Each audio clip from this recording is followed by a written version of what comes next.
अब भाग 60 से आगे का वर्णन कमल, उत्पल तथा मत्स्यों से परिपूर्ण पंपा सरोवर के पास पहुंचने पर वहां के रमणीय दृश्यों को देखकर राम को फिर सीता का स्मरण हो आया और वे पुनः विलाप करने लगे। उन्होंने लक्ष्मण से कहा, हे सौमित्र, इस पंपा सरोवर का जल वैदुर्यमणि के समान स्वच्छ है, श्याम है। इसमें खिले हुए कमल पुष्प और क्रीड़ा करते हुए जल पक्षी कैसे सुशोभित हो रहे हैं। चैत्र माह ने वृक्षों को पल्लवित कर फूलों और फलों से समृद्ध कर दिया है। चारों ओर मनोहर सुगंध बिखर रही है। यदि आज सीता भी अपने साथ होती तो इस दृश्य को देखकर उसका हृदय कितना प्रफुल्लित होता। ऐसा प्रतीत होता है कि वसंत रूपी अग्नि मुझे जलाकर भस्म कर देगी। हाँ सीते, तुम न जाने किस दशा में रो रो कर अपना समय बिता रही होगी। मैं कितना अभागा हूं कि तुम्हें अपने साथ वन में ले आया, परंतु तुम्हारी रक्षा न कर सका। हाँ, पर्वत शिखरों पर नृत्य करते हुए मोरों के साथ कामातुर हुई मोरनियां कैसा नृत्य कर रही हैं। हे लक्ष्मण, जिस स्थान पर सीता होगी, यदि वहां भी इसी प्रकार वसंत खिला होगा तो वह उसके विरह विदग्ध हृदय को कितनी पीड़ा पहुंचा रहा होगा।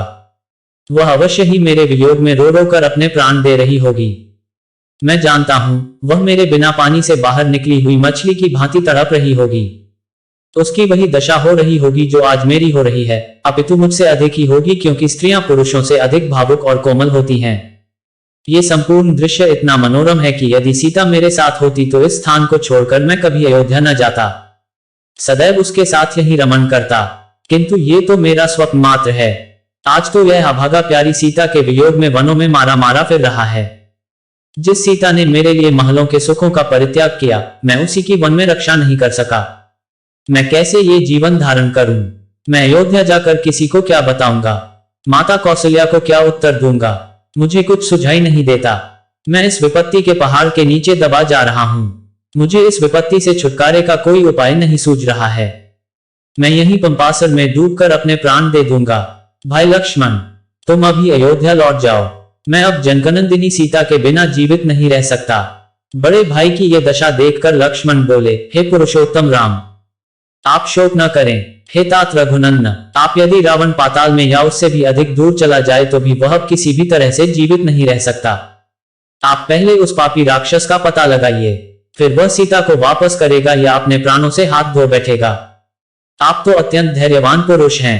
आपको ऐसी विपत्ति में सदैव धैर्य रखना चाहिए। हम लोग अपने धैर्य, उत्साह और पुरुषार्थ के बल पर ही रावण को परास्त करके सीता को मुक्त करा सकेंगे।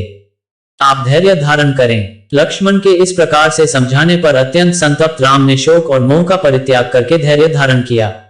वे पंपा सरोवर को लांघ कर आगे बढ़े। चलते चलते जब वे ऋषिमुख पर्वत के निकट पहुंचे तो अपने साथियों के साथ उस पर्वत पर विचरण करने वाले बलवान वानरराज सुग्रीव ने इन दोनों तेजस्वी युवकों को देखा। इन्हें देखकर सुग्रीव के मन में शंका हुई और उन्होंने अपने मंत्रियों से कहा, निश्चय ही वाली ने इन दोनों धनुर्धारी वीरों को छद्मवेश में भेजा है। भयभीत होकर सुग्रीव अपने मंत्रियों के साथ ऋषिमुख पर्वत के शिखर चले गए। सुग्रीव को इस प्रकार चिंतित देखकर वाक्पटु हनुमान बोले, हे वानराधिपते, वाली तो शापवश यहाँ आ ही नहीं सकता, आप सहसा ऐसे चिंतित क्यों हो रहे हैं? हनुमान के प्रश्न को सुनकर सुग्रीव बोले, मुझे ऐसा प्रतीत होता है कि ये दोनों पुरुष वाली के भेजे हुए गुप्तचर हैं और तपस्वियों का भेष धारण करके हमारी खोज में आए हैं। हमें इनकी ओर से निश्चिंत नहीं होना चाहिए। हनुमान, तुम वेश बदलकर इनके पास जाओ और इनका संपूर्ण भेद ज्ञात करो। यदि मेरा संदेह ठीक हो तो शीघ्र इस विषय में कुछ करना। सुग्रीव का निर्देश पाकर हनुमान भिक्षु का भेष धारण कर राम लक्ष्मण के पास पहुंचे। उन दोनों को प्रणाम करके वे अत्यंत विनीत एवं मृदु वाणी में बोले, हे वीरों, आप दोनों सत्यपराक्रमी एवं देवताओं के समान प्रभावशाली जान पड़ते हैं। आप लोग इस वन्य प्रदेश में किस लिए आए हैं? आपके अंगों की कांति सुवर्ण के समान प्रकाशित हो रही है। आपकी विशाल भुजाओं और वीर वेश को देखकर ऐसा प्रतीत होता है कि आप इंद्र को भी परास्त करने की क्षमता रखते हैं, परंतु फिर भी आपका मुखमंडल कुम्हलाया हुआ है और आप ठंडी सांसें भर रहे हैं। इसका क्या कारण है? कृपया आप अपना परिचय दीजिए। आप इस प्रकार मौन क्यों हैं? यहाँ पर्वत पर वानर श्रेष्ठ सुग्रीव रहते हैं। उनके भाई वाली ने उन्हें घर से निकाल दिया है। वान शिरोमणि सुग्रीव आप दोनों से मित्रता करना चाहते हैं। उन्हीं की आज्ञा से मैं आपका परिचय प्राप्त करने के लिए यहाँ आया हूँ। मैं वायु देवता का पुत्र हूँ और मेरा नाम हनुमान है। मैं भी वानर जाति का हूँ। अब आप कृपया अपना परिचय दीजिए। मैं सुग्रीव का मंत्री हूँ और इच्छानुकूल वेश बदलने की क्षमता रखता हूँ। मैंने आपको सब कुछ बता दिया है। आशा है आप भी अपना परिचय देकर मुझे कृतार्थ करेंगे और वन में पधारने का कारण बताएंगे। हनुमान की चतुराई भरी स्पष्ट बातों को सुनकर राम ने लक्ष्मण से कहा, हे सौमित्र, इनकी बातों से मुझे पूर्ण विश्वास हो गया है कि ये महामनस्वी वानर राज सुग्रीव के सचिव हैं और उन्हीं के हित के लिए यहाँ आए हैं। इसलिए तुम निर्भय होकर इन्हें सब कुछ बता दो। राम की आज्ञा पाकर लक्ष्मण हनुमान से बोले, हे वानर श्रेष्ठ, सुग्रीव के गुणों से हम परिचित हो चुके हैं। हम उन्हें ही खोजते हुए यहाँ तक आए हैं। आप सुग्रीव के कथनानुसार जब मैथिली की बात चला रहे हैं वह हमें स्वीकार है। हम अयोध्यापति महाराज दशरथ के पुत्र हैं।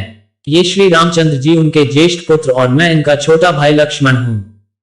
14 वर्ष का वनवास पाकर ये वन में रहने के लिए अपनी धर्मपत्नी सीता और मेरे साथ आए थे। रावण ने सीता जी का हरण कर लिया है। इसी विचार से कि संभवतः वे हमारी सहायता कर सकें, हम लोग महाराज सुग्रीव के पास आए हैं। हे वानर राज, जिस चक्रवर्ती सम्राट दशरथ के चरणों में संपूर्ण भूमंडल के राजा महाराजा सिर झुकाते थे और उनके शरणागत होते थे, उन्हीं महाराज के ज्येष्ठ पुत्र आज समय के फेर से सुग्रीव की शरण में आए हैं, ताकि महाराज सुग्रीव अपने दलबल सहित इनकी सहायता करें। इतना कहते हुए लक्ष्मण का कंठ अवरुद्ध हो गया। लक्ष्मण के वचन सुनकर हनुमान बोले, हे लक्ष्मण, आप लोगों के आगमन से आज हमारा देश पवित्र हुआ। हम लोग आपके दर्शनों से कृतार्थ हुए। जिस प्रकार आप लोग विपत्ति में हैं, उसी प्रकार सुग्रीव पर भी विपत्ति की घटाएं छाई हुई हैं। वाली ने उनकी पत्नी का हरण कर लिया है तथा उन्हें राज्य से निकाल दिया है। इसलिए वे इस पर्वत पर निर्जन स्थान में निवास करते हैं। फिर भी मैं आपको विश्वास दिलाता हूं कि वे सब प्रकार से आपकी सहायता करेंगे। इतना कहकर हनुमान बड़े आदर से रामचंद्र और लक्ष्मण को सुग्रीव के पास ले गए। इसके आगे का वर्णन अगले भाग में। रामायण के सभी भाग सुनने के लिए हमारे चैनल को सब्सक्राइब करें।